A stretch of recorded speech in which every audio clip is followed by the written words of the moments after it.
Olá, irmãos. Estamos dando uma continuidade ao nosso estudo da Epístola de Barnabé. No primeiro vídeo nós fizemos uma introdução e agora no nosso segundo vídeo nós iremos ler e estudar a Epístola de Barnabé, né? Então vamos começar. Bom, no final de cada capítulo vamos falar as referências bíblicas para vocês mesmos buscar essas referências bíblicas. E quem quiser ter em mãos impressa, como eu tenho aqui a Epístola de Barnabé, é só entrar no site de busca, no Google, no Bing e outros sites de busca e colocar Epístola de Barnabé em PDF.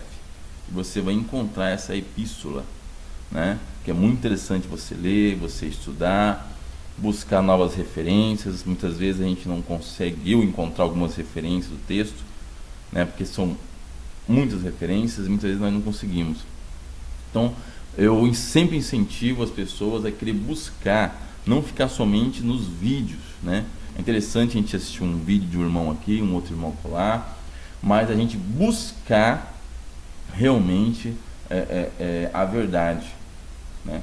Não só ficar ouvindo o que o outro tem para falar e guardando essa informação. Não, tudo tem que passar pelo crivo da razão do entendimento, tá? É isso que o nosso Pai, o nosso Mestre, o nosso Messias Yahushua, ele sempre fez isso, tá? Até quando ele estava pregando, né? Anunciando as boas novas, né? Ensinando, né? Ele sempre buscou o quê? Procurar fazer perguntas para os discípulos, fazer os discípulos e as pessoas, né? Os doutores da lei, os fariseus e outras pessoas, o que é raciocinar. Então nós temos que raciocinar. Então eu sempre incentivo as pessoas que estão nos ouvindo, né, a buscar a epístola, né, a gente buscar as referências, entender por si só. O que nós vamos fazer aqui é dar somente um despertar, né, um despertamento. E vocês têm que buscar cada dia e cada vez mais esse conhecimento, né, que é muito importante. Não podemos ficar somente no que A, B ou C falou, né? Só porque a pessoa é estudada, ou é teólogo, algum líder de alguma igreja ou seita religiosa, nós temos que aceitar pura e simplesmente. Não. Nós temos que examinar todas as coisas, buscar através da razão, do entendimento, entender as coisas do Criador. Então vamos lá. Vamos ler, né? A gente vai ler e a gente vai, às vezes vamos pausar um pouco, dar algumas explicações, né? E no final de cada capítulo, né, nós iremos falar as referências bíblicas, tá ok? Tem capítulo que tem poucas referências, tem capítulo que tem muito mais referências, tá ok? Então vamos lá. Saudação, capítulo 1, né? Barnabé começa com uma saudação. Filhos e filhas, eu vos saúdo na paz, em nome do Senhor que nos amou. Bom, vamos fazer uma observação aqui. Da onde vem a palavra Senhor?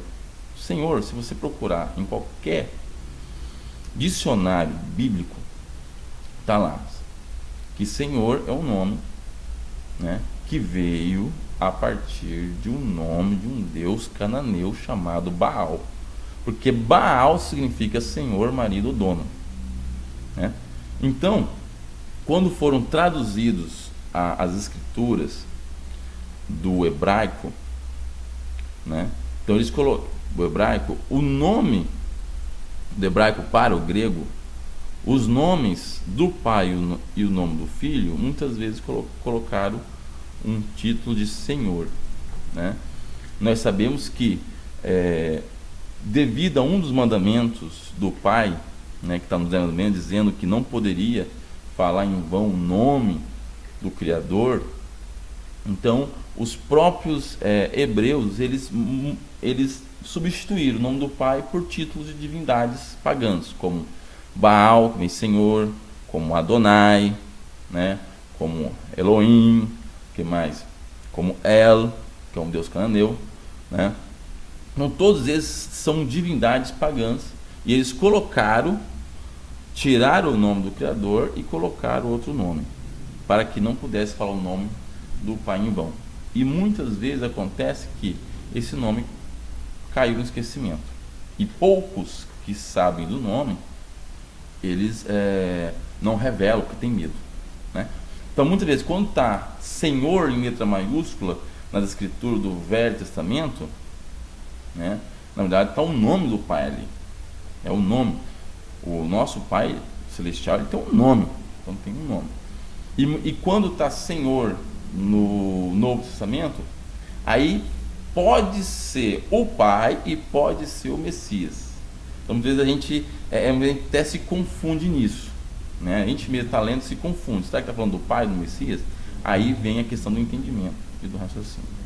Então, quando ele fala aqui, filhos e filhas, eu vos saúdo na paz em nome do Senhor que nos amou, é claro, penso eu, que ele está falando do nosso Messias Yahushua, nosso Messias Yahushua, o que as religiões chamam erradamente de Jesus. Tá? A fé dos destinatários. Grandes e ricos são os decretos do Pai ao nosso respeito. Acima de tudo, eu me alegro imensamente pelos vossos espíritos felizes e gloriosos, pois dele recebestes a semente plantada em vós mesmos, a graça do dom espiritual. Por isso eu me alegro mais na esperança de me salvar, porque verdadeiramente vejo em vós que o Espírito da fonte abundante do Pai foi derramado sobre vós.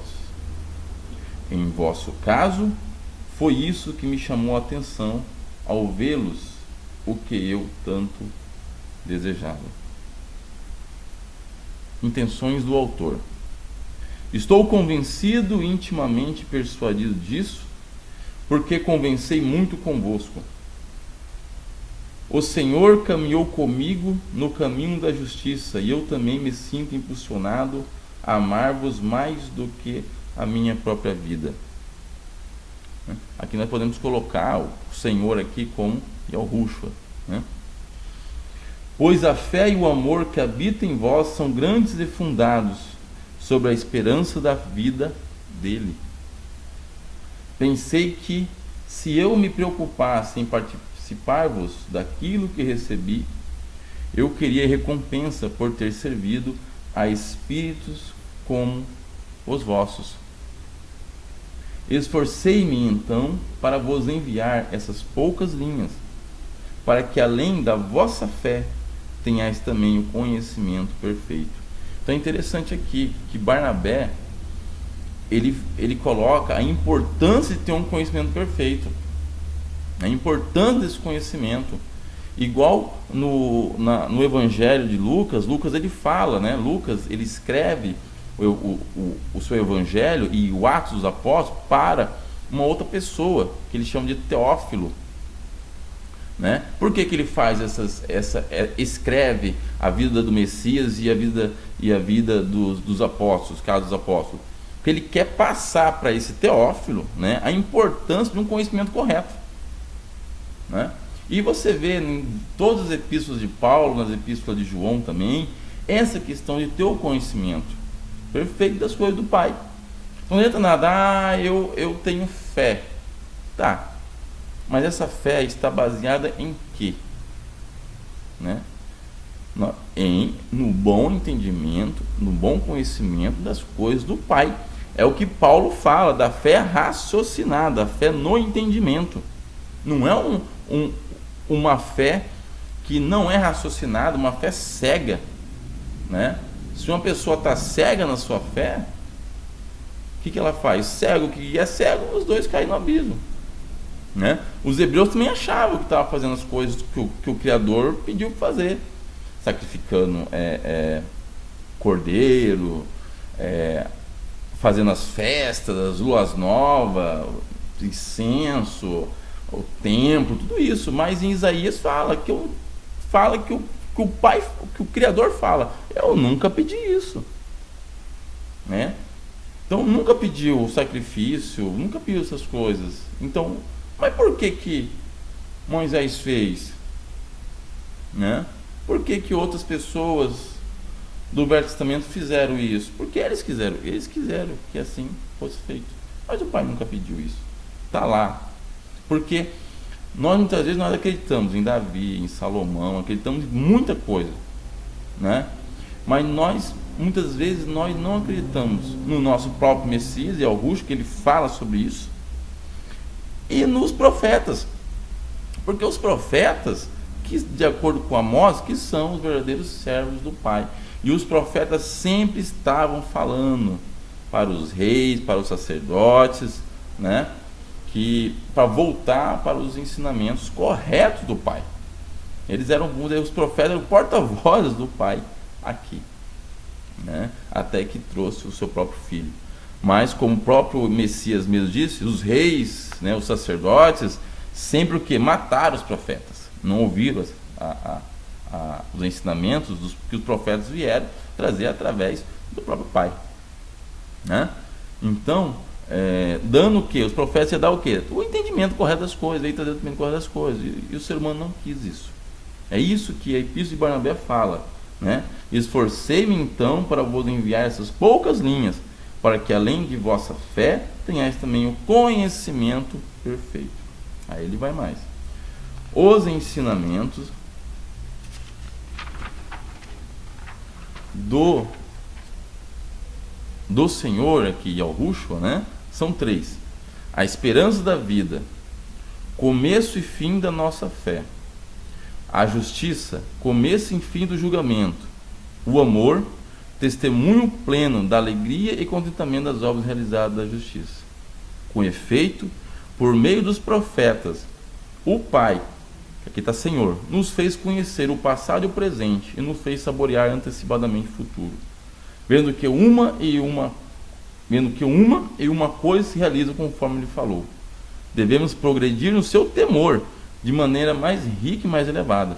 Quanto a mim, não é como mestre, mas como um de vós, que vos preparei umas poucas coisas. Através delas, vocês se alegrarão nas circunstâncias presentes. Então, quando ele fala aqui que são 3 ensinamentos, a esperança da vida, começo e fim da nossa fé, a justiça, começo e fim do julgamento, e o amor, testemunho pleno da alegria, e o contentamento das obras realizadas da justiça, isso está o quê? Em João, capítulo 16, versículo de 8 a 11, onde o Messias ele fala o quê?